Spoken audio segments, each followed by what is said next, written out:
அனைவருக்கும் வணக்கம். ஆக்சுவலாக நேற்று தாவேக தலைவர் திரு விஜய் மற்றும் பிரசாந்த் கிஷோர், அதாவது ஐபேக் உடைய நிறுவனர் அப்படின்னு சொல்லிட்டு ஒருத்தர் இதுக்கு முன்னாடி பிஜேபி, திமுக, அப்புறம் வெஸ்ட் பெங்கால் இருக்க மம்தா பானர்ஜி ப்ளஸ் அரவிந்த் கெஜ்ரிவால் இவங்க எல்லாருக்குமே வந்து பார்த்திங்க அப்படின்னா அவர் தேர்தல் வேகம் வந்து வகுத்து கொடுத்து அந்த கட்சிகளை ஜெயிக்க வச்சார். ஸோ இப்போது அவர் என்ன பண்ணுறாரு, என்ன பண்ண போகிறாரு அப்படின்னு பார்த்தீங்கன்னா, தாவேக தலைவர் திரு விஜய் அவர்களுக்கு தேர்தல் தேர்தல் வியூகம் வந்து வகுத்து கொடுக்க போகிறதா சொல்கிறாங்க. அதை பற்றி தான் நம்ம ஃபுல்லாக பார்க்க போகிறோம். ஸோ ஃபுல் வீடியோ பாருங்கள், பார்த்துட்டு உங்களுடைய சஜஷன்ஸை ஷேர் பண்ணுங்கள். பிரசாந்த் கிஷோர் அவர் எப்படி தாவேகாவுக்கு தேர்தல் வியூக வகுப்பாளராக வந்தார் அப்படின்றத ஒரு ஷார்ட்டாக நான் சொல்லிடுறேன். ஸோ இது எங்கிருந்து நம்ம பார்க்கணும் அப்படின்னா, இதுக்கு முன்னாடி விசிகாவில் வந்து ஆதவ் அர்ஜுன் அப்படின்னு சொல்லி ஒருத்தர் இருந்தார். அவங்க எல்லாருக்குமே தெரியும் நினைக்கிறேன். அவர் என்னென்ன வேலைலாம் விசிகாவில் இருக்க பார்த்தாரு அப்படின்றத நீங்கள் பார்த்துருப்பீங்க. ஸோ அவர் என்ன பண்ணார் அப்படின்னா, அதிமுக பொதுச் செயலாளர் எடப்பாடி பழனிசாமியோட மகன், அவங்க மகனும் இவரும் வந்து பார்த்தீங்கன்னா ஒரு பிஎன்ஐ குரூப்ஸ் அப்படின்னு சொல்லுவாங்க. அந்த மாதிரி பெரிய லெவலில் பிஸ்னஸ் பண்ணுறவங்களுக்கு ஒரு குரூப் ஒன்று இருக்குது. ஸோ அந்த குரூப்பில் இவரும் மெம்பர், ஸோ அவரும் மெம்பர். ஸோ அதனால ஒரு அண்டர்ஸ்டாண்டிங்கில் வந்து விசிகாவை அந்த பக்கம் இழுக்கணும் அப்படின்றது வந்து பார்த்தீங்கன்னா இவங்களுடைய ஸ்ட்ராட்டஜி. பட் அந்த ஸ்ட்ராட்டஜி வந்து ஒர்க் ஆகலை அப்படின்றதுனால ஸோ இவர் வந்து ஆட்டோமேட்டிக்காக அங்கே திரு எடப்பாடி பழனிசாமி அவர்கிட்ட போயிட்டு பிகேவை நான் கூப்பிட்டு வந்து பிரசாந்த் கிஷோரை நான் கூட்டிகிட்டு வந்து தேர்தல் வியூகத்தை வகுத்து உங்களை நான் முதலமைச்சர் ஆக்குறேன் அப்படின்னு சொல்லிட்டு பேசி இவர் என்ன பண்ணியிருக்காரு அப்படின்னா, திரு எடப்பாடி பழனிசாமி அவர்கிட்டயே என்ன இளைஞரணி ஒன்று ஸ்டார்ட் பண்ணி எனக்கு அதில் என்ன வந்து அதில் செயலாளர் இளைஞரணி செயலாளர் ஆக்குங்க. அதாவது திமுகவில் இருக்க உதயநிதி ஸ்டாலின் இருக்கார் இல்லைங்களா, ஸோ அவர் என்ன டெசிக்னேஷனில் இருக்காரோ சேம் டெசிக்னேஷன் சேம் பதவி வந்து பார்த்தீங்கன்னா எனக்கு அதிமுகவில் வேணும் அப்படின்ற ஒரு டிமாண்டை வந்து அவர் வச்சுதான் ஒரு சில விஷயங்கள் ஒரு சில சேனல்ஸில் வந்து சொல்கிறாங்க. ஸோ அது எந்த அளவுக்கு உண்மைன்றது தெரியல. பட் ஆனால் இது வைக்கிறதுக்கு வாய்ப்பு இருக்குது அப்படின்னு கேட்டால் கண்டிப்பாக வாய்ப்பு இருக்குது. ஸோ அங்கே அவர் வந்து திரு எடப்பாடி பழனிசாமி அவர்கள் வந்து பார்த்தீங்கன்னா இதை அக்செப்ட் பண்ணிக்காத காரணத்தால், ஸோ ஒரு அண்டர்ஸ்டாண்டிங் போன காரணத்தால் தான் வந்து பார்த்தீங்க அப்படின்னா அந்த அண்ணா யூனிவர்சிட்டி கேஸ் இருக்குது பார்த்தீங்களா, அந்த கேஸில் இவங்க வந்து ஒரு போராட்டம் பண்ணியிருப்பாங்க, எக்ஸ்பிரஸ் அம்யூ மாலில் பண்ணியிருப்பாங்க. அதனால் யார் அந்த சார் அப்படின்னு சொல்லிட்டு இதற்கான வேகமும் வந்து பார்த்தீங்க அப்படின்னா திரு பிரசாந்த் கிஷோர் தான் வந்து கொடுத்ததா சொல்லப்படுகிறது. பட் ஆனால் இப்போ ஏன் அவர் இங்கே வந்தார் அப்படின்னா, அங்கே அவர் எதிர்பார்த்த பதவி கிடைக்கல அப்படின்ற ஒரே காரணத்தால் அங்கேருந்து தாவேகாவுக்கு வந்திருக்காரு. ஸோ தாவேகாவுக்கு வந்ததுக்கு அவருக்கு என்ன பதவி கொடுத்துருக்காங்க அப்படின்னா, தேர்தல் பொறுப்பாளர் அப்படின்ற மாதிரி ஒரு பதவின்னு வச்சுக்கோங்க. தேர்தல் பொறுப்பாளர் அந்த டிவிஷனுக்கு வந்து பார்த்தீங்கன்னா பொதுச் செயலாளராக வந்து ஒரு கொடுத்துருக்காங்க. ஸோ அதாவது என்ன அப்படின்னா, எலெக்ஷன் ஃபுல் அண்ட் ஃபுல் 234 தொகுதிக்கும் கேண்டிடேட் போடுறதுலேருந்து பூத் கமிட்டி போடுறதுலேருந்து வட்ட செயலாளர் மாவட்ட செயலாளர் இவங்க எல்லாருக்குமே வந்து பார்த்தீங்க அப்படின்னா எப்படி ஒர்க் பண்ணணும் அப்படின்னு சொல்கிறதுல இருந்து ப்ளஸ் தேர்தலுக்கான செலவுகள் முதற்கொண்டு எல்லாமே இவரே பார்த்துக்கிறதா இல்லை இவரே பார்த்துப்பாரு அப்படின்ற ஒரு நம்பிக்கையில் விஜய் வந்து அந்த பதவியை அவருக்கு கொடுத்துருக்கிறதுக்கான வாய்ப்புகள் இருக்குது. ஸோ இவ்வளோ செலவு பண்ணுற ஆதவ் அர்ஜுன் எந்த ஒரு பெனிஃபிட்டும் இல்லாமல் பண்ணுவாரா அப்படின்றத நான் கடைசியாக சொல்கிறேன். என்ன பெனிஃபிட்ன்றது ஒரு சில ஸ்டேட்டில் இது நடந்தும் இருக்குது, சரிங்களா. ஸோ அதனால் இவருக்கு வந்து அந்த பதவியை கொடுத்துருக்காங்க. ஸோ அந்த பதவியை வச்சு தான் இவரும் இதுக்கு முன்னாடி திமுகவுக்கு வந்து ஒர்க் பண்ணியிருக்காரு இல்லைங்களா பிரசாந்த் கிஷோர். அப்போ வந்து இவங்க ரெண்டு பேருக்குமே வந்து ஒரு நல்ல பழக்கம் இருந்திருக்கு. அந்த பழக்கத்தின் மூலியமாக தான் அதிமுக கூட்டு போயிருக்காரு. சேம் அதே பழக்கத்தின் மூலமாக தான் பிரசாந்த் கிஷோரை இப்போ தாவேகாவுக்கும் கூட்டு வந்திருக்காரு. இப்போ தாவேகாவை கூட்டு வந்ததுக்கு அப்புறம் ஸோ அதில் ஒரு சில விஷயங்கள் அவர் என்ன சொல்லியிருக்காரு அப்படின்னா, இதுக்கு முன்னாடி ஜான் ஆரோக்கியசாமின்றவர் இதுக்கு நான் ஒரு ஆடியோ வந்து லீக் ஆயிருக்கு, எல்லாம் பார்த்துருப்பீங்க. அந்த ஆடியோவில் என்ன சொல்லியிருப்பாரு, இப்போ என்ன நடந்துகிட்டு இருக்கோ அதே மாதிரி போயிட்டு இருந்துச்சு அப்படின்னா நம்மளால 2% கூட ஓட்டு வாங்க முடியாது அப்படின்னு சொல்லிட்டு அவர் சொன்ன காரணத்தினால் புதுசாக 2 பேர் இயக்கியிருக்காங்க. இதில் 2 பேர் இருந்து 3 பேர் கூட சொல்லலாம், பிரச்சனை கிடையாது. ஒருத்தவர் யாருன்னு பார்த்தீங்க அப்படின்னா அவதூர் குமார் நீங்கள் தப்பாக எடுத்துக்காதீங்க, ஃபுல்லாக சொல்கிறோம் அப்போ தான் உங்களுக்கு புரியும். சிடிஆர் நிர்மல்குமார் இவர் யாருன்னு பார்த்தீங்க அப்படின்னா ஃபஸ்ட்டு சங்கியில் இருந்தார். சங்கினா உங்களுக்கு தெரியும் நினைக்கிறேன், பாலியல் ஜல்சா கட்சி. இப்படி சொல்கிறத விட வேறு மாதிரி சொல்லலாம். கேடி ராகவனுக்கு கோயில் நகரத்தில் தேர்தல் பொறுப்பாளர் பதவி கொடுத்த கட்சி தான் பாரதிய ஜனதா கட்சி. ஸோ அந்த கட்சியில் இருந்தவர் அதுக்கப்புறம் எடப்பாடி கிட்ட போனார், எடப்பாடி பழனிசாமி கிட்ட போனார். அங்கே போயிட்டு வந்து பார்த்தீங்கன்னா சும்மா இல்லாமல் போடுறது ஃபுல்லாமே ஃபேக் நியூஸு. கோர்ட்டே வந்து பார்த்தீங்க அப்படின்னா காரி துப்பிடுச்சு. பட் அதுக்கப்புறம் அங்கேருந்து பார்த்தீங்கன்னா இப்போ விஜய் கிட்ட வந்திருக்காரு. ஸோ அதிமுகவுக்கு ஆதரவு போயிட்டு அங்கேருந்து இவரையும் கூப்பிட்டு வந்து இங்கே சேர்த்துருக்காரு. ஸோ ப்ளஸ் இவர் வந்து ஐடிவிங் ஒரு பக்கம் இவர் பார்த்துப்பாரு, ப்ளஸ் ஜான் ஆரோக்கியசாமி ஒரு பக்கம் பார்ப்பா. அவர் வந்து ஒரு தேர்தல் வேக வகுப்பாளர் அப்படின்னு சொல்கிறாங்க. ஆதவ் அர்ஜுனும் ஆல்ரெடி வந்து பார்த்தீங்கன்னா அந்த ஒரு ஒர்க் பண்ணிட்டு இருக்கிறதா சொன்னாங்க. ப்ளஸ் பிரசாந்த் கிஷோரும் இப்போ ஆக்சுவலாக இவங்க கட்சியில் வந்து பார்த்தீங்கன்னா களத்தில் இறங்கி வேலை செய்கிற 2ஆம் கட்ட தலைவர்கள் அப்படின்னு சொல்லுவாங்க பார்த்தீங்களா, அவங்கள விட யார் அதிகமாக இருக்காங்கன்னா வியூக வகுப்பாளர்கள் மட்டும்தான் இருக்காங்க. இந்த வியூக வகுப்பாளர்கள் அப்படின்னா யாராவது ஒருத்தவங்க இருந்தால் போதும், ஒருத்தவங்க இருந்து கீழே டீமை வந்து ஹேண்டில் பண்ணலாம், பிரச்சனை கிடையாது. பட் இங்கே இருக்கிற 3 பேருமே வந்து பார்த்தீங்க அப்படின்னா அவங்கவுங்க எக்ஸ்பீரியன்ஸ்க்கு ஏற்ற மாதிரி அவங்கவுங்களுக்கு வந்து பார்த்தீங்க அப்படின்னா ஒரு தாட் இருக்கும். இந்த 3 தாட்டும் வந்து பார்த்தீங்கன்னா ஒன்றாச்சுன்னா என்ன ஆகுன்றது உங்களுக்கே தெரியும். கண்டிப்பாக கிளாஷ் ஆகும், ஏகப்பட்ட பிரச்சனை வரும், கட்சி நாசமாக போகும். அதுதான் எனக்கும் வேணும். தேர்தலில் நீங்கள் வந்து கண்டிப்பாக தோப்பீங்க, அதில் மாற்றுக்கிறதே கிடையாது. இதை நான் ஏன் இந்த அளவுக்கு கான்ஃபிடென்ட்டாக சொல்கிறேன் அப்படின்னா, சிம்பிளாக ஒரே ஒரு கான்செப்ட் யோசிச்சு பாருங்க. இப்போ நீங்கள் சாம்பார் சாப்பிட்ற ஒரு சாப்பாடே எடுத்துக்கோங்களேன், வெறும் சாம்பார் மட்டும் போட்டு சாப்பிடலாம், பிரச்சனை கிடையாது. தனித்தனியாக போட்டு சாப்பிடலாம், அது வேறு விஷயம். பட் ஆனால் சாம்பார், கருவாட்டு குழம்பு, எப்படி சொல்கிறது, ஒரு மட்டனோ சிக்கனோ இல்லை ஒரு குழம்பு கார குழம்புன்னு வச்சுக்கோங்க, இல்லை கோஸ் கூட்டுன்னு வச்சுக்கோங்க. ஸோ அந்த மாதிரி ஏதாவது ஒரு 3 பொருளை ஒன்றா போட்டு சாப்பிட முடியுமா அப்படின்னு கேட்டால் கண்டிப்பாக சாப்பிட முடியாது. 90% ஆஃப் பீப்புள்ஸால் சாப்பிட முடியாது. ஸோ சேம் வைஸ் வசா வந்து பார்த்தீங்க அப்படின்னா உங்களுடைய கட்சியிலையும் இந்த பிரச்சனை வரும். ஃபார் எக்ஸாம்பிள் இப்போ ஆதவர்ஜுனா இருக்காரு அப்படின்னா அவர் வந்து ஒரு விஷயம் சொல்லுவார், இது வந்து நம்ம இந்த மாதிரி பண்ணலாம் அப்படின்னு சொல்லிட்டு. பட் இதில் யார் தலைமை ஏற்கிறாங்க அப்படின்னு பார்த்தீங்க அப்படின்னா பிரசாந்த் கிஷோர் தான் தலைமை ஏற்கிறார், பிரச்சனை கிடையாது. பட் அவர் ஃபார் எக்ஸாம்பிள் ஒரு இந்த ஒன் வீக்கு வந்து பார்த்தீங்கன்னா நான் ஒரு இப்படி சொல்லிட்டு ஒரு சின்ன ப்ராஜெக்ட் மாதிரி நம்ம ரன் பண்ணலாம் அப்படின்னு சொல்லிட்டு ஒரு 5 ஐடியா ஒரு 10 ஐடியா கொடுக்குறாரு. ஒரு 10 சின்ன சின்ன ப்ராடக்ட், இப்போ யார் அந்த சார் அப்படின்னு சொல்லி ட்ரெண்டிங் அந்த மாதிரிலாம் சொல்கிறாங்க பார்த்தீங்களா. ஸோ அந்த மாதிரி ஒரு கேம்பெயின் பண்ணலாம் அப்படின்னு சொல்லிட்டு அவர் வந்து ஒரு ஐடியாவில் சொல்லியிருப்பாரு. அதை ஆதவர்ஜு கேட்டுக்கிட்டு அது 100% ஆதவர்ஜுனும் இல்லை ஜான் ஆரோக்கியசாமியும் கேட்டுக்கிட்டு 100% அதை அவங்க இம்ப்ளிமெண்ட் பண்ணாங்க அப்படின்னா பிரச்சனை கிடையாது. பட் ஆனால் இவங்க 100% பண்ணுவாங்களா அப்படின்னு கேட்டால் பண்ண மாட்டாங்க. ஏன்னா இவங்களும் வந்து பார்த்தீங்கன்னா ஆல்ரெடி ஒர்க் பண்ண எக்ஸ்பீரியன்ஸ் இருக்கிறதுனால நீ என்ன சொல்கிறது நான் என்ன கேட்குறது அப்படின்னு சொல்லிட்டு இவங்க இஷ்டத்துக்கு பண்ணுவாங்க. ஸோ அதாவது நான் என்ன யோசிக்கிறேன் அப்படின்றது எனக்கு தெரியும், அதை நானே இம்ப்ளிமெண்ட் பண்ணேன், நானே என்னோட டீம் கிட்ட சொல்லி நான் பண்ணுறேன் அப்படின்னா அட்லீஸ்ட் அதில் நமக்கு ஒரு 70 to 80% சக்ஸஸ் ரேஷியோ கிடைக்கும். நான் யார்கிட்ட சொல்கிறேன் அப்படின்னு பார்த்தீங்கன்னா என்ன மாதிரியே இருக்கு, பட் என்னோட எக்ஸ்பீரியன்ஸில் கம்மி தான். பட் இருந்தாலும் என் டெஸ்டினேஷனில் இருக்கு, ஐ மீன் எனக்கு ஈக்குவலாக இருக்க 2 பேர்கிட்ட நான் சொல்கிறேன். அதை அவங்க 100% இம்ப்ளிமெண்ட் பண்ண மாட்டாங்க, அதையே அவங்க 50% தான் இம்ப்ளிமெண்ட் பண்ணுவாங்க.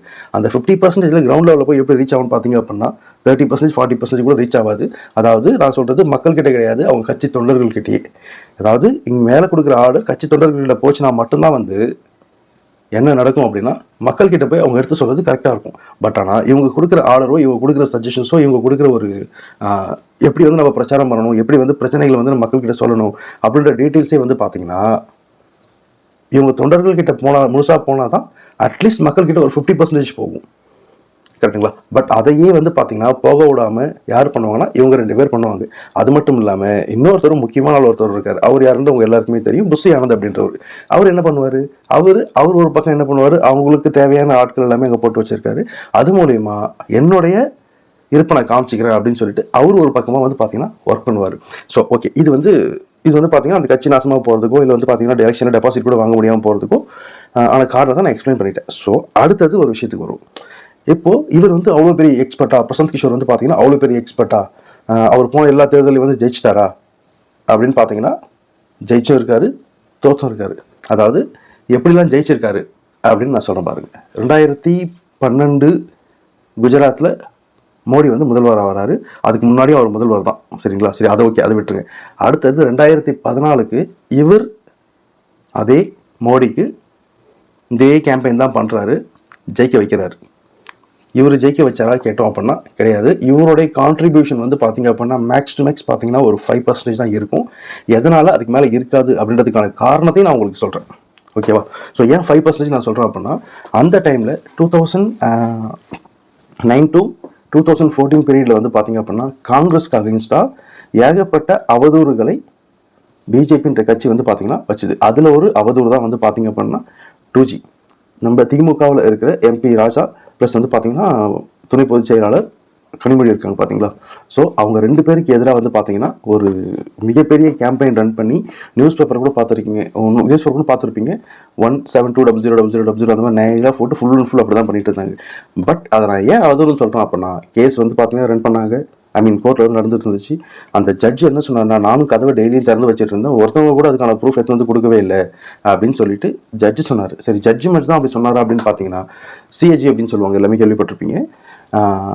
அவங்க வந்து அந்த டைமில் அவர் சொன்னார் பார்த்தீங்களா, நான் அந்த டைமில் என்ன சொன்னேன் அப்படின்னா நான் ஊழல்னு சொல்லவே இல்லை, வருவாய் இழப்புன்னு தான் சொன்னேன் அப்படின்னு சொல்லிட்டு அவர் மாற்றி விட்டு போயிட்டார்.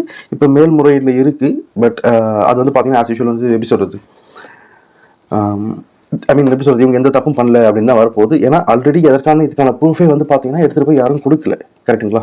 ஸோ பட் ஆனால் அந்த டைமில் இந்த மாதிரி ஒரு சில விஷயங்கள், அதாவது பெட்ரோல் விலை ஏறி போச்சு, அப்புறம் கேஸ் விலை ஏறி போச்சு அப்படின்னு சொல்லி டெல்லியில ஏகப்பட்ட போராட்டங்கள் வந்து பார்த்தீங்கன்னா யார் பண்ணாங்கன்னா பிஜேபி அப்படின்ற ஒரு கட்சி பண்ணுச்சு. ப்ளஸ் அது மட்டும் இல்லாமல் போலியான உருவாக்கப்பட்ட புகைப்படங்கள், அதாவது மோடி வந்து பார்த்தீங்கன்னா குஜராத்தில் 40,000 கோடி கடன் இருந்தது, அந்த கடன்லாம் அடிச்சுட்டு இப்போ 80,000 கோடி வந்து பார்த்தீங்கன்னா அந்த ஸ்டேட்டோடைய அக்கௌண்ட்ல வந்து போட்டு வச்சிருக்காரு, கடனே இல்லாத குஜராத் அப்படின்னு சொல்லிட்டு ஏகப்பட்ட கட்டுக்கதைகளை வந்து கட்டி விட்டாங்க. ஸோ இதைத்தான் வந்து பார்த்தீங்க அப்படின்னா அவர் பண்ணார்.